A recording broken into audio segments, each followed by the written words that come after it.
Oi, fala aí pessoal, bom dia. Você está escutando o Inglês no rádio. I am your host, Foster Hodge. This is your daily dose of English.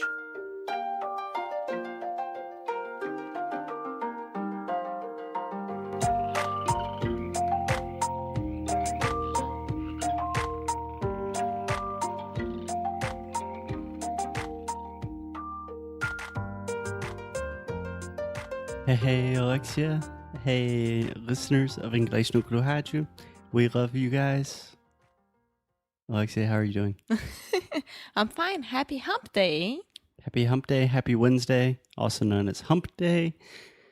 Alexia, you know why I love Inglês no rádio? You know why we do this crazy thing every day that is Inglês no rádio? Why? Because the people that listen to this show are so incredibly nice.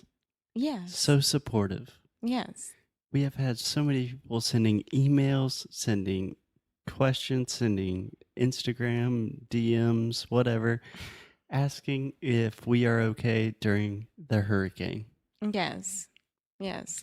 I got a lot of emails asking if we were okay, and it was like, yes, we are in Portugal, so fortunately, Fortunately, we weren't there, but all Foster's family were there. So today we are talking about the hurricane. Yeah. So in that case, you would say all of Foster's family was there. Was there? Yeah, because you're talking about the singular version of all my family. That's true. Yeah. But it's just amazing to me that recently the internet has become such a dirty place in so many ways where everyone is just yelling at each other. And somehow we have found this magical little corner of the internet, which are podcasts. And I will forever be so happy for everyone that listens to the show, that sends your love and your support. I think that the word is grateful. We are forever grateful. Yes. Yes. Gentileza gera gentileza. So. Exatamente. Exatamente. Eu sempre falo, se um dia vou ter uma tatuagem. Se um dia eu ter uma tatuagem. Se um dia eu ter uma tatuagem, eu acho que nunca vou ter. Eu não tenho nada em contra das tatuagens, mas vou tatuar no meu bumbum. As suas duas nádegas. Gentileza, aí o gera, a J-E is one nádega, R-A, the other nádega, gentileza. Yeah, I need to work on my butt a little bit before I do that, but yeah. Anyway. I know a girl that used to have like me on her butt. Really? Yeah. A girl from my high school had on her bottom lip the words, fuck me. How? Right. Outside, external, or internal? On the inside. Oh my God. So it's interesting. Apparently, if you get an inner lip tattoo, it goes away. It disappears in like 6 months. But, I mean... It must hurt so much. It must hurt so much. Just write, fuck me, on your inner lips. Just to go away in 6 months. Yeah. I mean, that's crazy. Yeah. And out of all the things that you could tattoo on your body forever, I mean, if I, in my lips, for some reason had gentileza, Alexia would be really mad and I would probably regret that decision, but at least it would not say fuck me. Yeah. I hope she is not listening.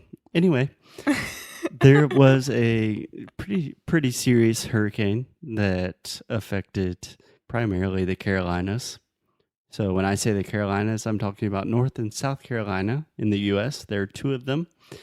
I was born and raised in South Carolina, but I was born in a little city called Spartanburg, South Carolina, which is right on the border with North Carolina.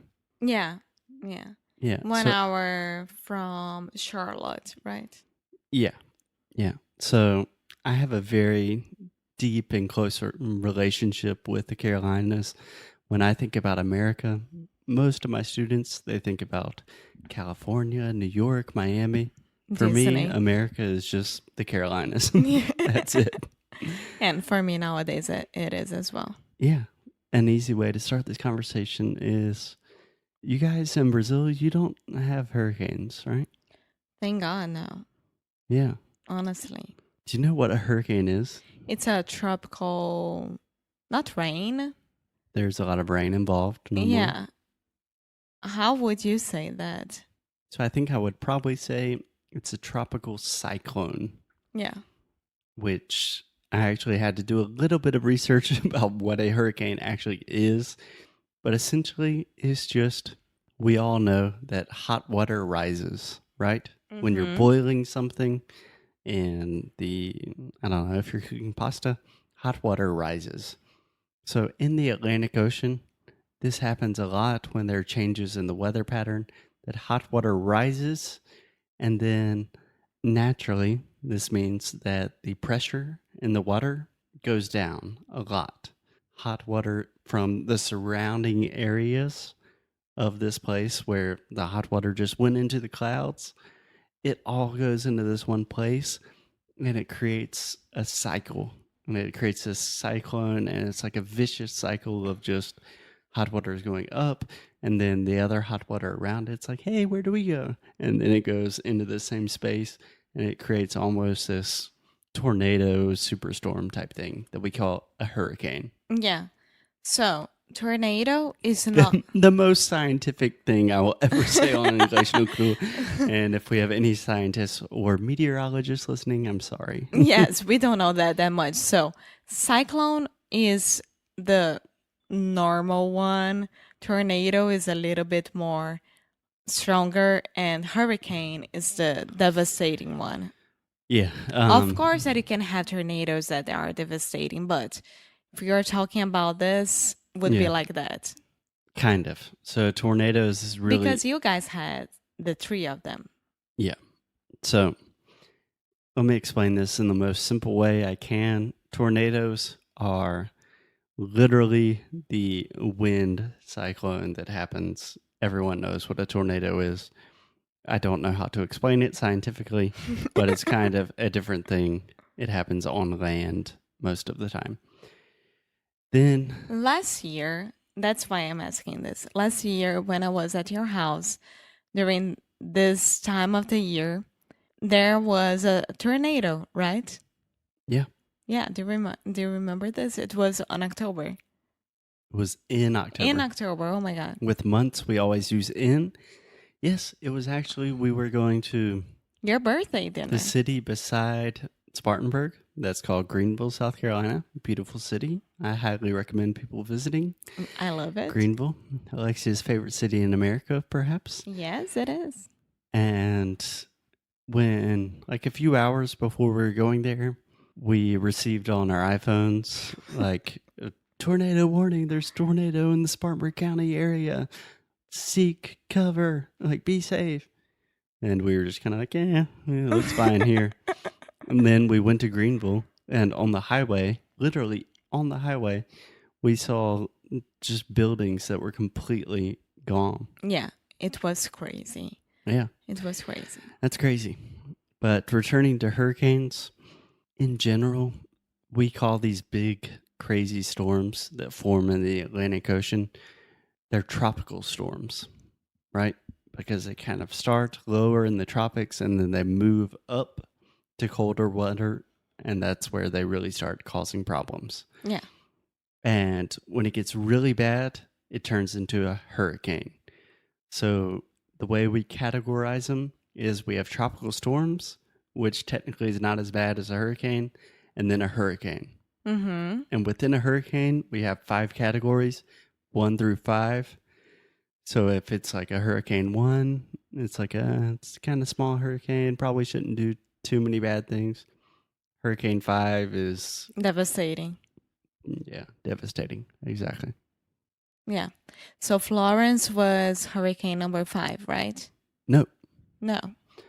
So Florence actually started as a category 4 hurricane, which is pretty common that when it's still in the ocean, it's a really strong storm. And then when it makes landfall, this is an important phrase. We're talking about when it goes over Touches land. yeah. Right. We say makes landfall. In general, the storm calms down a lot.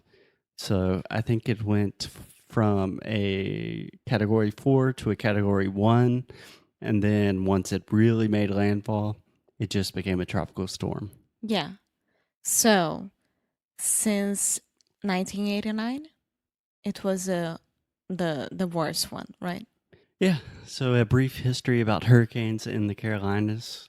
When I was born, the year I was born, actually at the end of September, I was born in October of 1989, which means I'm 28 years old for the curious people out there. But we had Hurricane Hugo that devastated South Carolina. Yeah.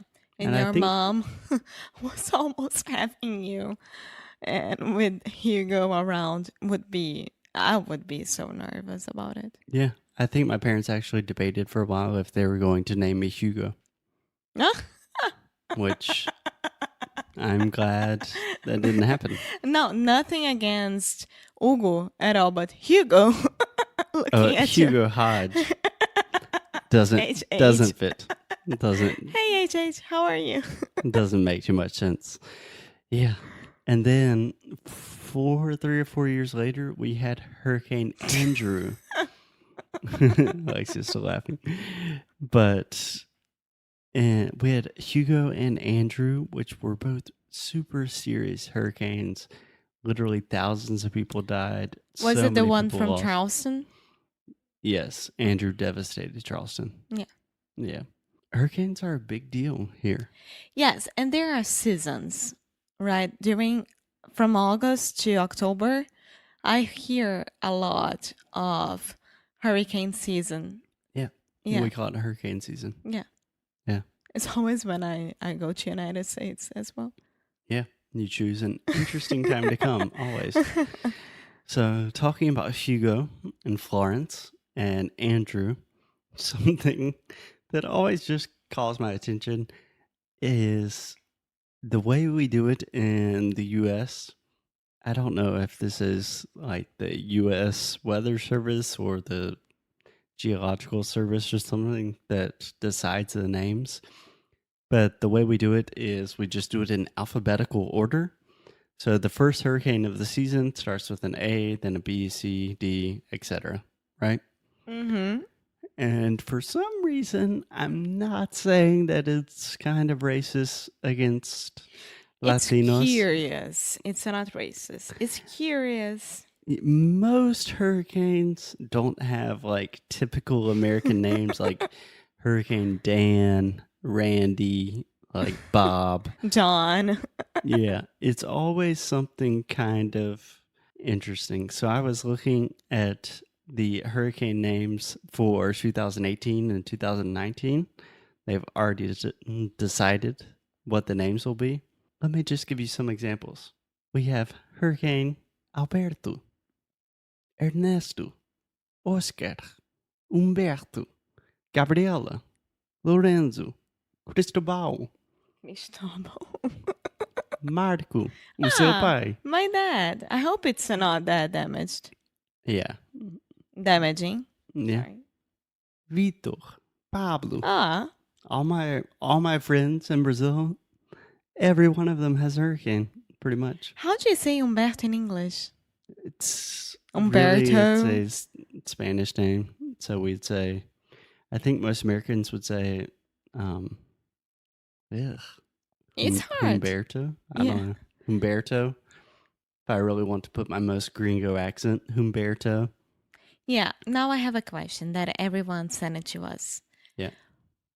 If I am going to United States, if I am like in Florida, that most of times all the hurricane starts there, and I get a message saying, "Be careful, hurricane is approaching," something like that, what should I do?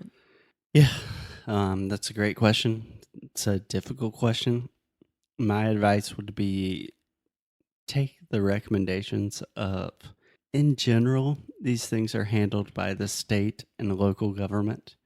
So, for example, if there is a really bad hurricane in South Carolina, they will declare a state of emergency, which more or less just means that the federal government is on call, that the National Guard can come in and help. But if they declared a state of emergency, it's not a joke. Yeah. I think that people who are traveling and are in Florida, for example, just grab a car and drive as far as you can from Florida and stay there for a couple of days and don't think about the money that you spend on the Airbnb or hotel, whatever. You're saving your life because you really don't know what to expect. Yeah, you can stay at my house. Yeah. Yes, of course. In general, our house is kind of almost in the mountains. So, and we're like 3 or 4 hours from the coast. So we're not affected too directly with hurricanes. Yes. We receive a lot of rain, but that's it. But the dangerous thing about hurricanes is when they make landfall, they slow down so much that they just stay there and they rain and they rain and they rain.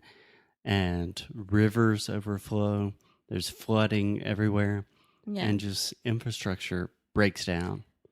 So even if when the hurricane hits and you're like, hey, it's just raining a lot, it's not that bad of a storm, terrible things can happen. Yes, and I've had friends, people I know that have died in hurricanes just from staying not there. leaving their houses. Yeah, and the thing that everyone does before leaving the house or anything like that is go into the supermarket and buying everything that they can, like comida instantânea, you know, like that you don't have to cook I would say anything. canned food. Yeah, canned food and everything like that. So Yeah, you always hear stories during hurricanes that, like, I don't know, there's just always a news reporter at a grocery store.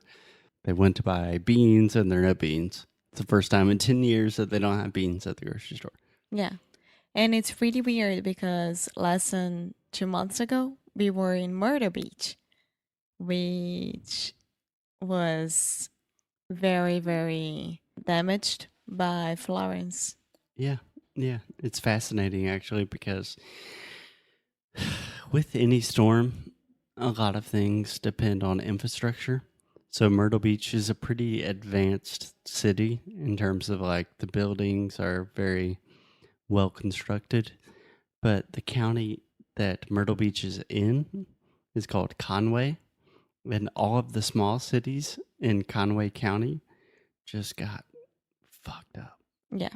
And a lot of people died, a lot of people lost their homes, and then in general, like the really nice buildings in Myrtle Beach were fine. So don't take these things lightly, take them seriously. Hurricanes are very serious storms, but don't let it make you not visit the U.S. Yeah. And to finish this episode, thank you for asking us how we were and everything like that. Yeah, it's amazing. The only reason that we wake up every day and record Inglês no Coraggio is because we literally feel the love. Yes, that's true. That's very true. For people that don't know, podcast, it's not the best way to get rich quick. It's something that we love to do. Something. We made Let so me go many to friends, sleep without this. received so many emails. We feel the love. Love you guys. Thank you. Thank you. Thank you. Thank you. Thanks so much. We'll talk to you soon. Bye. Bye. Thank you so much for listening to another episode of Inglês no Coraggio. If you like what we do, if you want to support the show, please check out inglesnocru.com. At inglesnocru.com, you can find everything from the worksheets for these episodes to learn all of the best pronunciation, vocabulary, grammar, real English, the way we speak it on the streets. You can also do personalized private coaching sessions with me in our pronunciation course, Sound School. Most importantly, keep up the good fight and lose well. Até já já.